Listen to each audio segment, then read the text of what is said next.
بسم اللہ الرحمن الرحیم ان الحمد للہ والصلاة والسلام علی رسول اللہ اما بعد قل اللہم مالک الملک تؤتی الملک من تشاء وتنزع الملک ممن تشاء وتعز من تشاء وتذل من تشاء بیدک الخیر انک علی کل شیء قدیر۔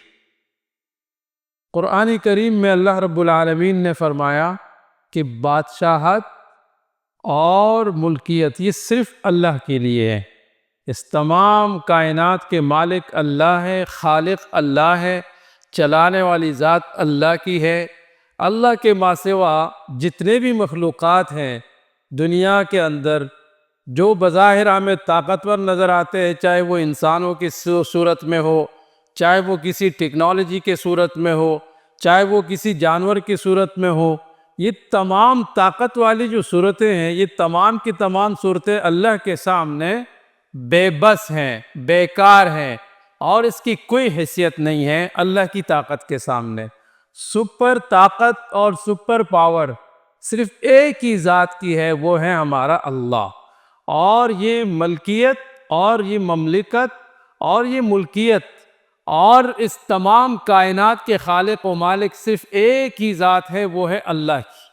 اب اللہ جسے چاہتا ہے وہ دنیا میں اس کو اس کے سٹیٹس کے مطابق ان کو عزت دے دیتا ہے، اور اللہ ہی ہے جس کو ذلیل کرنا چاہتا ہے وہ ذلیل کر دیتا ہے۔ اب جو اللہ سے عزت چاہتا ہے، اللہ سے عزت مانگتا ہے، اللہ انہیں عزت دے دیتا ہے اگر ان کے کام عزت والے ہو تو۔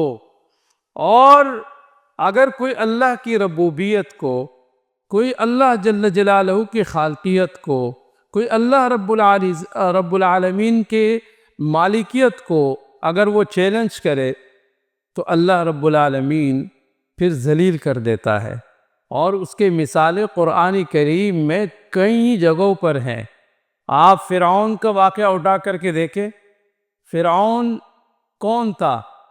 فرعون کے پاس طاقت کی کیا کمی تھی؟ فرعون نے دعویٰ کیا آخر میں کہ انا ربکم الاعلی، میں ہی سب سے بڑا رب ہوں۔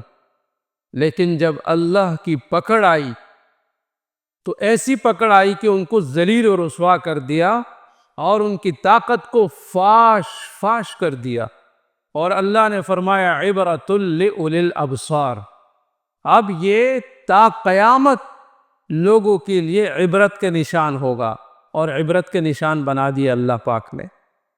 اسی طرح آپ حامان کو دیکھیں، نمرود کو دیکھیں، اور قارون کو دیکھیں، باقی جو دنیا کے جتنے بھی بڑے لوگ گزرے جنہوں نے بادشاہتیں کی ہے، ان تمام کی طاقتوں کو اللہ نے ملیا میٹ کیا، جس نے اللہ کی ربوبیت کو چیلنج کیا۔ اس لیے ہمیشہ اللہ سے عاجزی میں پیش آئے، اور ان اللہ کے بندوں کے ساتھ انتہائی احترام، ادب اور عزت کے ساتھ پیش آئے۔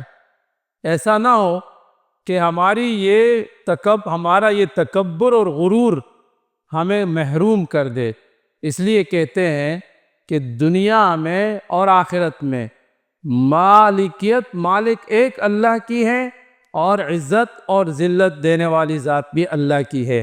اللہ مجھے اور آپ کو ہمیشہ باعزت بنا کے رکھے، اور اپنے سامنے عاجزی، انکساری اور تواضع والے بنا کے رکھے، اور جو اللہ کے دین کے اور اسلام کے دشمن ہیں اللہ ان کو اس جہاں میں بھی، اور اس جہاں میں تو ہوگی ضلالت، لیکن اس جہاں میں اس کی طاقت کو اور ان کی قوت کو اور ان کی سازشوں کو اور ان کے پروپیگنڈوں کو ملیا میٹ کر دے۔ اللہ مجھے اور آپ کو ہم سب کو عمل کرنے کی توفیق عطا فرمائے۔ وآخر دعوانا الحمد للہ رب العالمین۔